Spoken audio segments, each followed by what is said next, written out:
Tulad noong nakaraang bar examination, taga-Ateneo de Manila University na naman ang nanguna sa mahigit 1,000 pumasa. Si Chief Justice Renato Corona nagtalumpati muna bago i-anunsyo ang mga bagong abogado. Nakatutok si Lia Manyalac del Castillo.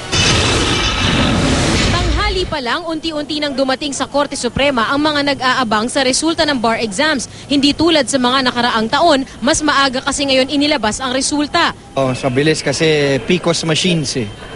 Unlike before, manual yung decoding. Pasado 2:00 ng hapon lumabas si Chief Justice Renato Corona para batiin ang mga bagong abogado. Pwede na kayo humarap dito sa Korte Suprema. Kung gusto mag-volunteer, additional defense counsel, pwede na rin kayo. Top-notcher si Raul Atadero ng Ateneo de Manila University na nakakuha ng 85.53%.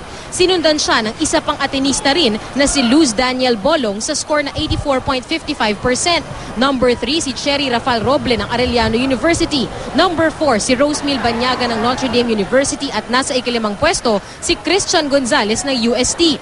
Nasa ika-6 na pwesto si Ivan Bandal ng Silliman University, 7th place si Irene Acosta ng San Beda College, ang isa pang Atenistang si Irene Cua, number 8, number 9 si Elaine Laceda ng FEU DLSU at ang taga San Beda rin, ang 64-year-old na si Rodolfo Aquino sa number 10.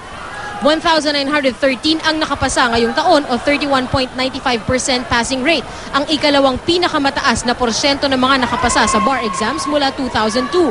Kaiba sa nakaraang bar exams, may multiple choice ang pagsusulit at hindi na purong essay lamang. Super happy! Iba talaga pag pinaghirapan. So, sobrang happy. Masaya. Masaya dahil natapos mo yung 4 na taon. Tapos, masaya yung magulang mo.